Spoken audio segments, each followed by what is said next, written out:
여러분 추석들 잘들 쉬셨죠?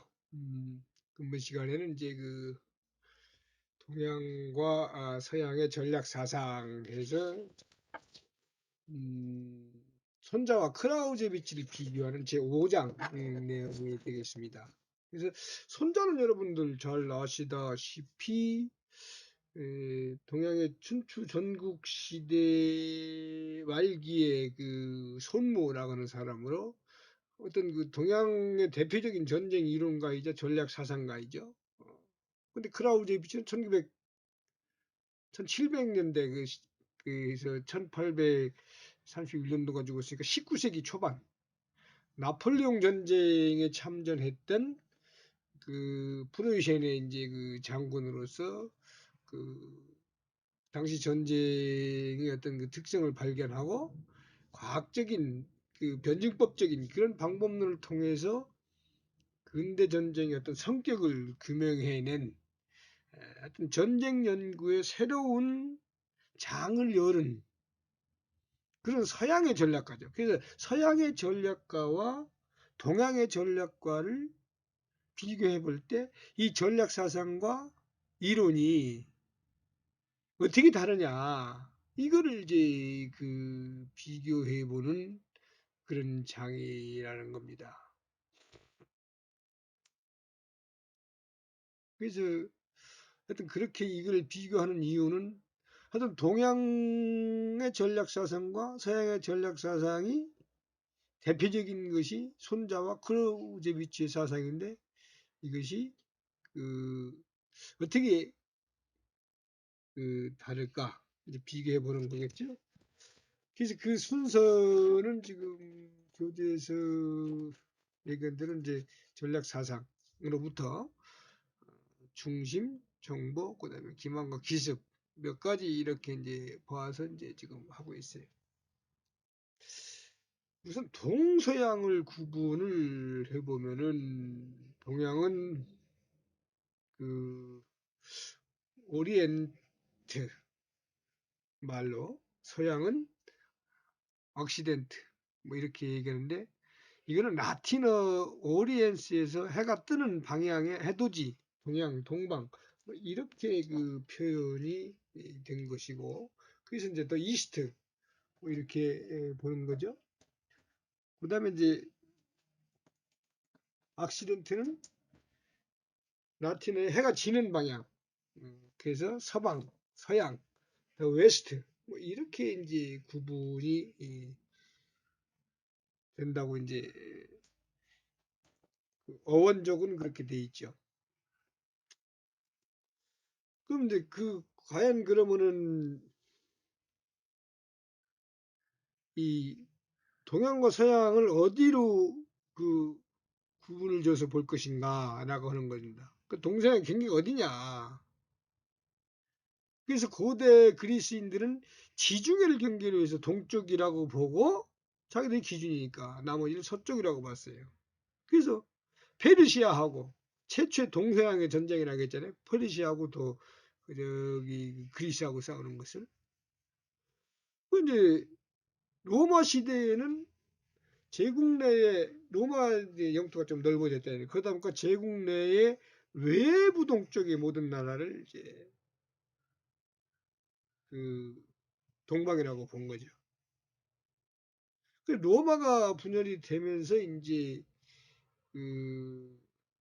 서유럽이 이제 중심이 되다 보니까 서유럽은 서방 악시덴트고 오리엔트는 자기들하고 문화가 다른 그래서 비잔틴 제국이나 이슬람 세계로 다 이제 이게 확대해 가는 그런 모양새를 보이다가 근대에는 이제 유럽인들이 이제 뭐 쭉 항해 예술이 발달하고 하면서 지리적 지식이 확대되면서 인도, 여기 중국, 한국, 뭐 근동, 중동, 극동아시아를 총칭해서 이제 동양이다 이렇게 이제 얘기를 하죠. 그래서 동서양 구분은 지금 어떻게 보면은 서양이 서구와 근대화를 이룬 뒤 어떤 식민지 정책을 가지고 동진하면서 이제 또 이렇게 명확하게 구분을 짓기 시작을 한 부분이 없잖아 있고, 그러다 보니까 이제 동양은 대체로 황색인 계통을 동양이라 하고, 지그들은 이제 그 백색인 계통은 이제 서양이라고 이렇게 이제 구분을 한다고 하죠. 근데 이제 동서양에 대한 인식이 우리가 이제 경계선 갖고 얘기했지만 우리 석학들은 어떻게 봤을까? 이걸 생각해 봐야 돼요.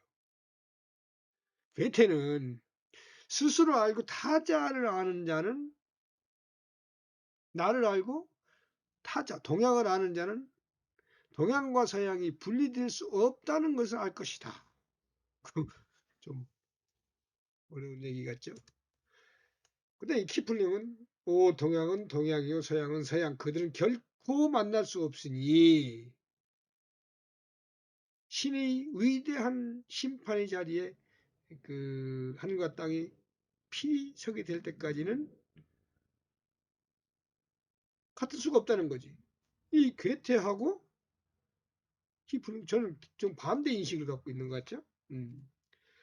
근데 이제 스테피어 배첼러는 아시아는 먼 미지에, 그러면서 두렵기조차 한 어떤 것을 상징한다. 서구 무의식에, 서구 자기들 의식 세계 그 이상의 무의식의 비밀을 푸는 열쇠를 갖고 있을 것이며, 어둡고 승인받지 않은 여성적이고 관능적인 억압되어 분출할 것 같은 그 모든 것의 어떤 저장소다. 그래서 아시아를 어떤 그 먼 미지의 그 자기들의 무의식의 비밀을 여는 그 열쇠로 이렇게 이제 간주하기도 한 것 같아요. 근데 이제 그 또 다른 사상가는 영원한 동서양 갈등의 수상적인 개념, 참 차이가 많단 말이에요. 동양과 서양은 생활 방식도 정반대고 어순도 그렇고 모든 게 그렇잖아요. 그러니까 사상과 양식과 생활 방식에 나타나는 기본적으로 분리되어 있는 이분법의 어떤 무모한 가설이다. 뭐 이렇게 그 표현을 했어요. 사무엘 헌팅턴 같은 경우는 이제 뭐 문명의 어떤 충돌로 이렇게 또 봤잖아요.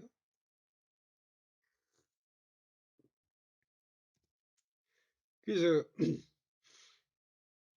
이제 뭐 식민지 산업화를 이룬 서구의 그 식민지 정책이 이제 끝나고 세계화 시대로 접어들면서 동서양의 거리가 꾸준히 좁혀지면서 이제 이 상호 어떤 그 대화와 교류가 자꾸 이제 높아져 왔음에도 불구하고 동양과 서양이 서로를 쳐다보는 그 의식 자체가 아주 대조적이고 그 상반된 개념을 갖고 있다고 하는 것을 알 수가 있는 거죠. 좀 그 특이한 부분이 없잖아 있죠.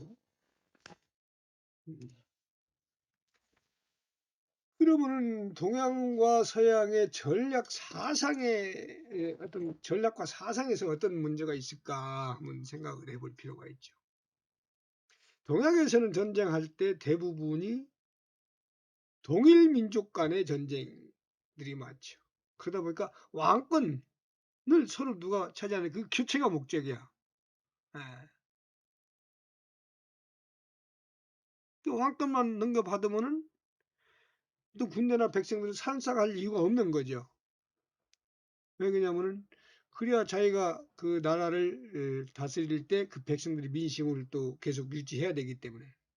그러다 보니까 이제 그 동양에서는 권력만 뺏으면 되니까 싸우지 않고 이기는 게 가장 훌륭한 싸움이다라고 하는 손자의 부전승 사상이 이제 싹 튼 게 아닌가 하는 생각이 이렇게 들기도 하죠. 근데 서양은 대부분 이제 그 다른 민족, 이민족 간의 전쟁이 게르만족, 스라브족, 뭐 유태인족 뭐 많잖아요. 다른 민족 간의 전쟁이 많았단 말이에요. 물론 뭐 동양에도 뭐 없는 건 아니었지만 동양 같은 경우 일본 안에서 저기들끼리 이제 막 그 수없이 싸워왔고, 우리 한반도 그랬고, 중국 그랬고, 여기 그 중동 같은 경우도 자기들 자체의 그 정권 교체를 위해서 다 싸우고 있었잖아요. 서양은 그 이민족 간의 전쟁이다 보니까 오랜 역사 속에서 많은 전쟁들로 인해서 어떤 적개심이 누적돼 있고, 그러다 보니까 이제 힘을 갖고 적을 섬멸해야 되는, 오직 승리가 최고인 그런 결전 추구 사상, 이게 이제 크라우제비츠도 이제 이렇게 예, 기결이 되고 있단 말이죠. 다르다. 그래서 그러다 보니까 이런 부전승 사상과 결전 추구 사상을 정립해서 제시한 게 동양 손자병법이고 서양 크라우제비츠의 전쟁론인 겁니다. 이게 이제 전략사상이 이렇게 이제 차이가 난다는 거죠. 그래서 그러면은 이 동양을 대표하는 손자와 서양을 대표하는 크라우제비츠의 전략사상이 본질적으로 같은 거냐, 다른 거냐, 이거를 이제 한번 살펴보자는 거죠. 그래서 이제 그 동양의 손자병법은 어떻게 구성되어 있을까? 잘 아시겠지만, 동양의 손자병법은 총 6,109자 13편으로 되어 있어요. 시계로부터 저 마지막 용관까지 시계작전 모공 이렇게 13편으로 되어 있고, 크라우제비츠는 1편부터 8편까지 총 124장으로 되어 있어요. 책으로 치면 실제 손자병법은 얇아. 근데 크라우제비츠 전쟁은 되게 두꺼워. 3권이나 돼. 편수는 제가 많은데.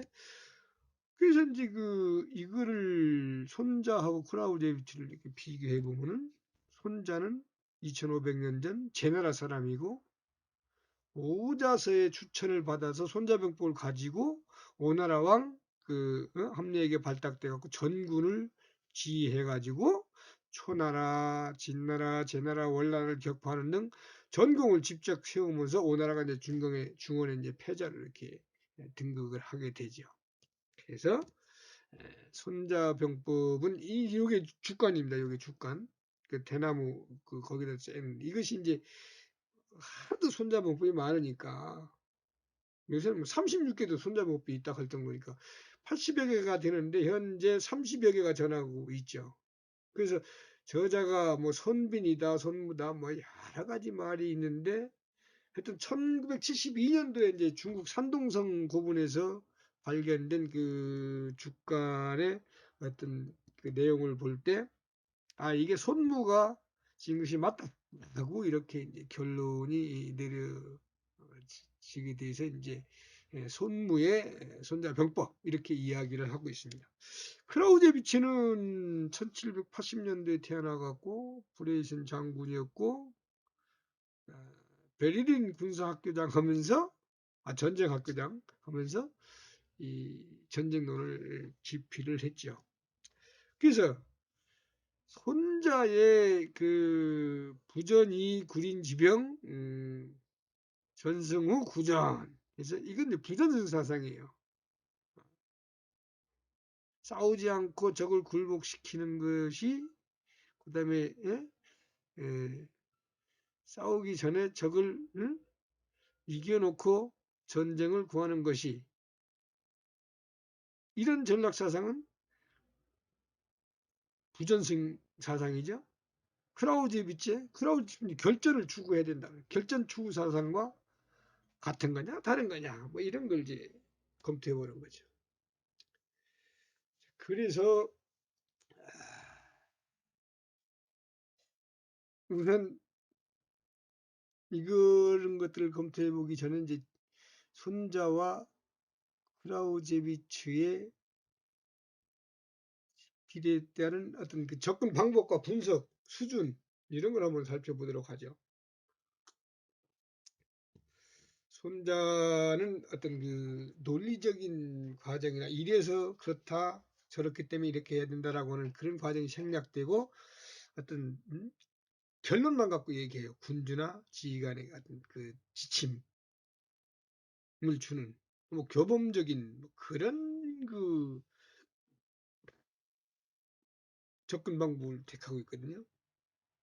근데 크라우제비치의 전쟁론은 과학적인 방법으로다가 전쟁을 분석해서 이렇게 전쟁이 일어났고 하기 때문에 이래서 방어가 강하다. 또 사례도 많이 들어요. 그러다 보니까 이제 이게 절대 전쟁과 그 현실 전쟁으로 이제 또 구분을 해요. 논리적으로 막 풀다 보니까. 그래서 뉴턴의 물리학 개념을 전략과 군사 작전에 이제 이게 적용하고 있다는 거죠. 논리적이고 철학적이고 추상적이다 보니까 어떻게 보면 상당히 어려운 거예요. 이게 책이 크라우제비치 책이. 그래서 그런 거 보면 이 접근 방법 자체가 지금 손자하고 크라우제비치가 다른 거죠. 그래서 이제 거기에 따른 이제 분석을 하는 그 수준을 비교해 보면은 손자는 정치적으로 전략적인 수준을 갖고 얘기하지만 크라우제비치는 작전적인 수준, 그러면서 일부 전략을 얘기를 하는 거죠. 그러니까 손자는 정치적 전략적인 수준을 갖고 얘기하다 보니까 어떻게 됩니까? 비군사적인 수단, 경치, 경제, 외교 뭐 이런 술책을 다룰 수밖에 없고 또 병력을 보존해야 한다고 하면서 병력은 어쩔 수가 없을 때 이제 써야 된다고 되죠. 근데 크라우제비치는 주로 군사적인 어떤 파워, 폭력을 활용해서 이렇게 한다고 이렇게 하고 있어요. 그러다 보니까 이제 분석 수준을 놓고 보면은 손자는 이 크라우제비치보다 아주 광범위한 넓은 범위에서 전쟁을 논하고 있고 크라우제비치는 상당히 작전적인 뭐 그런 수준에서 그 전쟁을 논하고 있다는 거죠. 그러니까 이것을 놓고 보면은 전체적으로 볼 때 손자의 그 1편은 전쟁 시작 전에 어떻게 뭘 오사와 7개를 비교하면서 기본적으로 갖춰야 된다라고 이제 이렇게 얘기하고 있지 않습니까? 그래서 뭐 기본적으로 갖춰야 할 것이 뭐 도천지장법 뭐 이렇게 얘기를 하기도 하죠. 뭐 물론 뭐 도청지장법 여러분들 뭐 그런 거는 뭐 다 잘 아시는 거겠지만 그 시계편에서 가장 먼저 그 손자는 병자는 국지대사요 사생지지요 전망지도이니 불가불찰하라 하면서 이제 천 하늘의 도움 그다음에 지 장, 법 뭐 이렇게 해서 이제 어? 도리가 있어야 되고 둘째는 하늘의 도움이 있어야 되고 셋째는 지리의 도움이 있어야 되고 그다음에 네 번째는 장수 그다음에 이제 장수와 그 전쟁을 하는 병력을 다스리는 법 뭐 이런 뭐 도청 지장법을 얘기를 했죠. 그러면서 이제 뭐 7개는 뭡니까? 7개는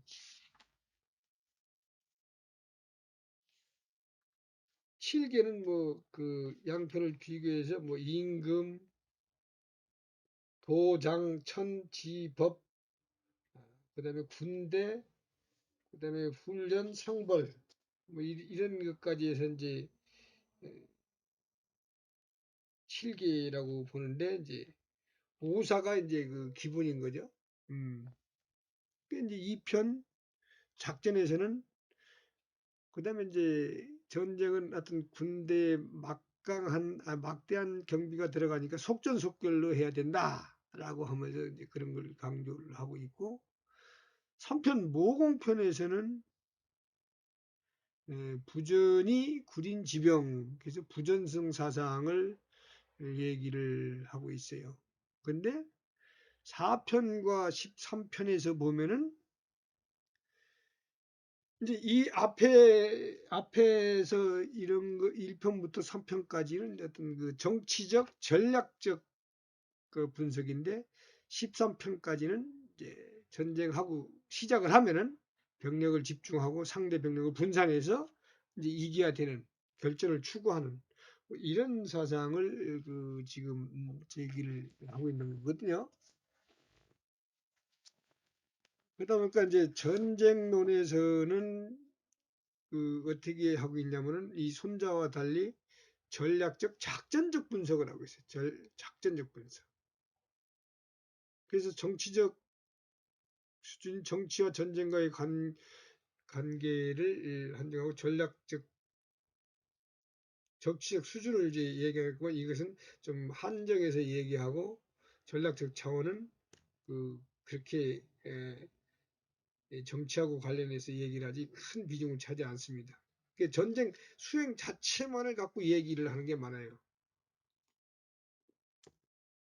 그러다 보니까 이제 병참이라든가 행군이라든가 수경 문제 뭐 이런 것들을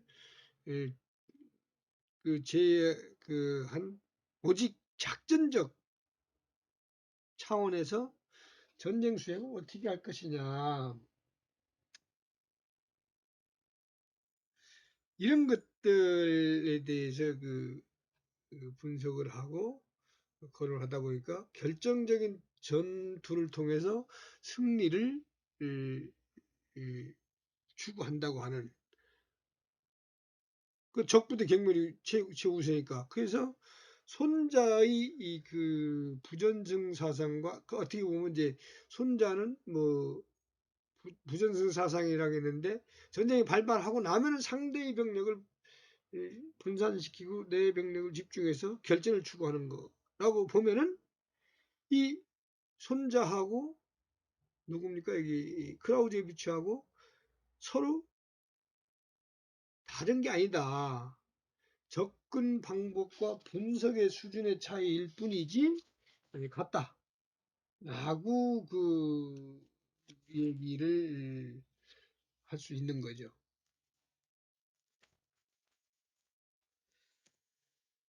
다음은 이제 중심에 관한 이야기입니다. 중심. 그래서 이제 중심이라고 하는 것은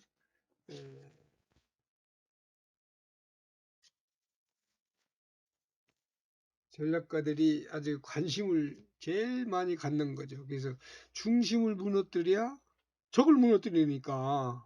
그래서 적의 중심이 뭐냐? 이거를 찾아서 그거를 핀포인트 핵심적으로 딱 찍어서 스트라이크하는 뭐 그런 것들이 이 전략 수립의 어떤 뭐 기본이다라고 하고 이 적의 중심을 찾는데 최대한